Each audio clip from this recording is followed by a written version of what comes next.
Welcome to Islamic Life Coach School podcast. Apply tools that you learn in this podcast and your life will be unrecognizably successful. Now your host, Dr. Kamal Akhtar.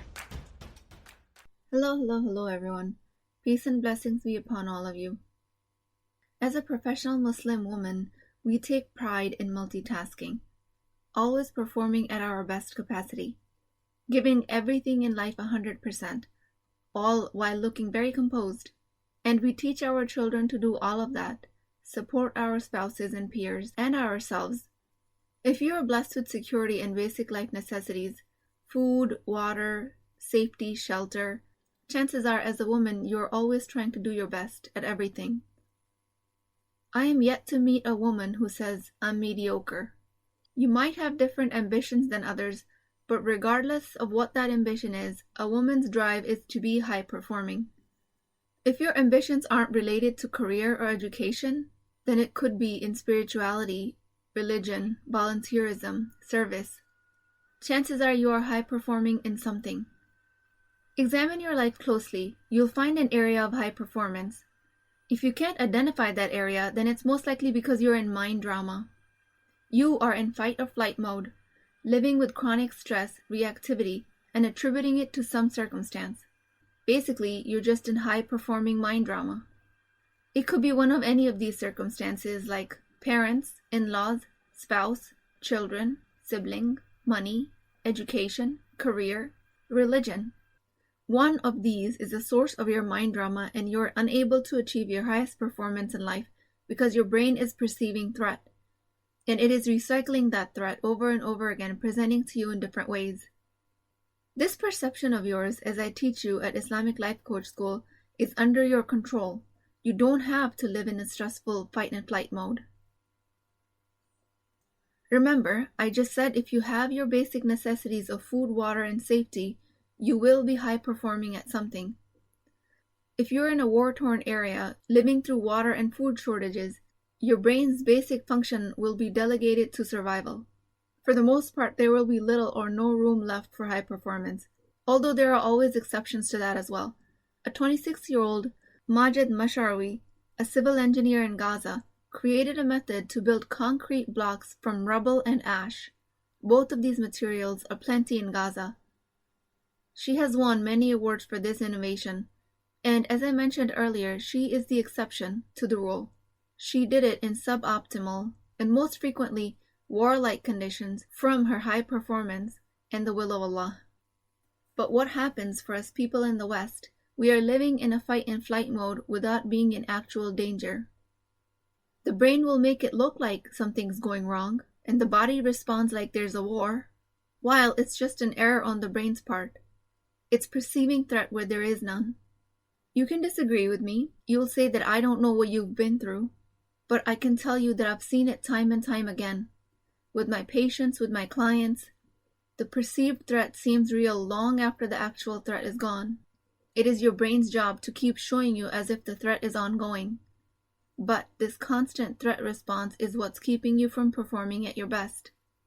If you want, you can change it. I've also seen time and time again where clients work with me and start to come out of that threat response. And as soon as that happens, they start questioning themselves, what can I do now? Once their mind is free of constructing a fear response, they have so much more energy and time left to live a life they actually want to create. It is a fascinating transition to watch. They ask me questions like, now what? I know how to recognize when the stress response is building in my body, and I know when to stop it, but I don't know what else to do at that point. Basically, their life has been busy constructing and reconstructing trauma. When they actually know how to cope with that in a healthy manner, they come to a blank spot, which is unexplored territory for them. This is where they actually get to construct something positive. Here is where the answer lies in finding the area of your high performance. You've been high performing in the area of creating stress. Now it's time to high perform in the area of fulfillment and joy. Brandon Bouchard, a high performance coach, author of High Performance Habits, highlights 6 habits to start developing if you want to become extraordinary. Number 1, seek clarity. That means clearly define your goals and values. Number 2, generate energy. Here he talks about regenerating intentions. Number 3, raise necessity. Here he says that the necessity of your goal might need to be rekindled every now and then. Number 4, increase productivity. Separate being busy from being productive. Number 5, develop influence. He says ask for what you want. Number 6, demonstrate courage. I define courage as a discomfort often felt like a knot in the pit of your stomach. Now, I want this podcast to be more than a summary of this book. I disagree with a lot of things that he said in this book. One thing in particular that he mentioned in the beginning, he describes the difference between emotion and a feeling, where an emotion is something that suddenly comes over you because of a situation, while a feeling is something that you develop after you ruminate over that emotion. Like, no, that's not how it happens. No emotional state comes over you because of a situation. There's always a thought filter in between, period, end of discussion. That thought might be difficult to identify because it's automatic and subconscious, but there's always a thought. Notice that I don't so much mind him trying to separate feeling and emotion. Some neuroscientists like to define feeling as a sensation of the body, like hunger, pinprick, sensation of hot or cold, and emotions are just the internal state of the body, like happy, sad, or upset. Different people define feelings and emotions differently. I use feelings and emotions interchangeably. And here at Islamic Life Coach School, I use the word sensation when it comes to bodily sensations. But what I disagree with strongly here is that your emotional state is caused by your environment. I do not agree with that at any level, no matter what you decide to call it. You can call it emotions, feelings, neurochemicals, or beef stew for that matter. It is not caused by your environment. It is caused by your thoughts. If you go back to ascribing your emotions to your circumstance, you lose your sense of agency.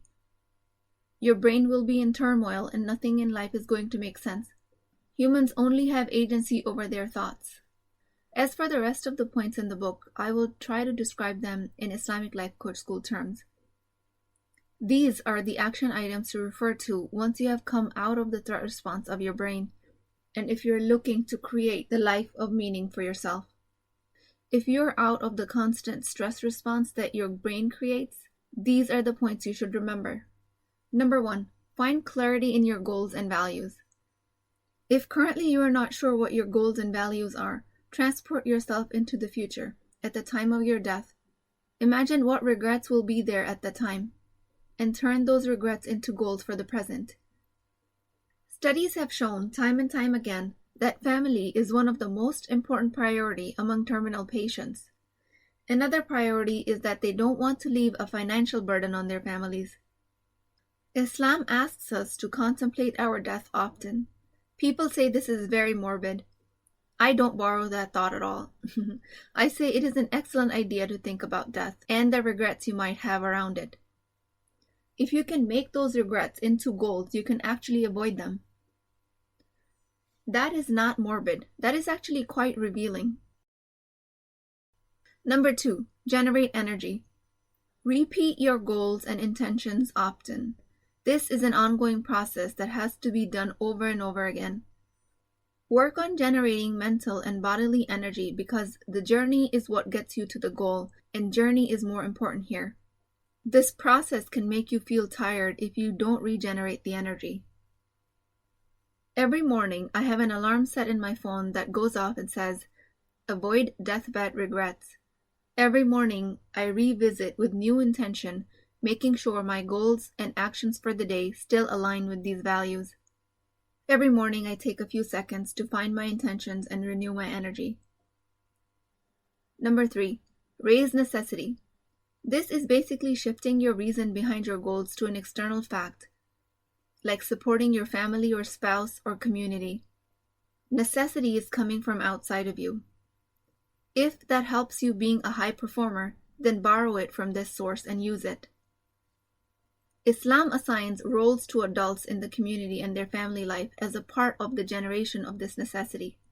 If you don't have any obligations towards your relationship, this necessity will be gone. Western world says this necessity takes away from my freedom. I should be free to do anything I want. But when you really think about it, nobody actually has all the freedom that they want. Even in the freest of countries, it's not okay to murder or steal. No matter how good your intentions are, that will still not be allowed. So ultimate freedom is a myth. Every human being is bound by some rules. Now, based on that, it is in your favor to create some necessity on purpose. As Muslims, we choose necessities ascribed to us by our religion. You can translate it into your life by assigning roles in family structure, community, or humanity, or religion as a whole. Raising necessity, meaning using external factors of motivation, is an important part of high performance.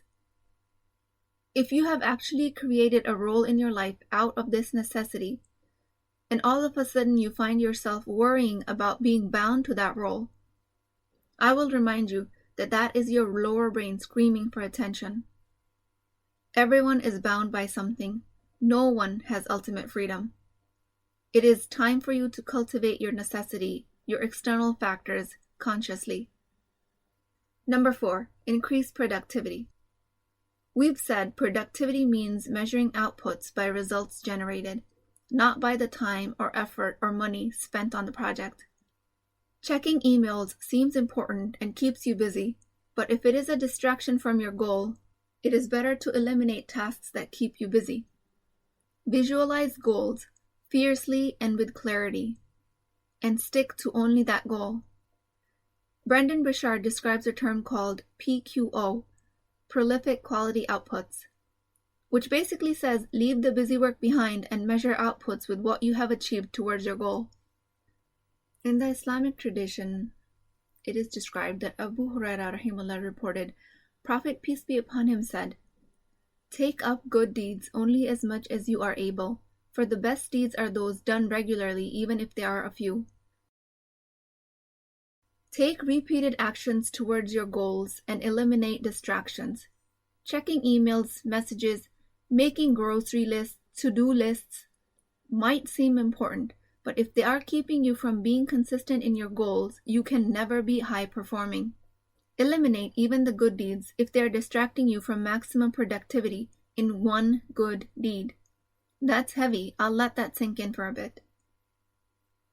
Number 5, develop influence. In this book, High Performance Habits, he talks about developing influence as a skill to shape other people's beliefs and behaviors.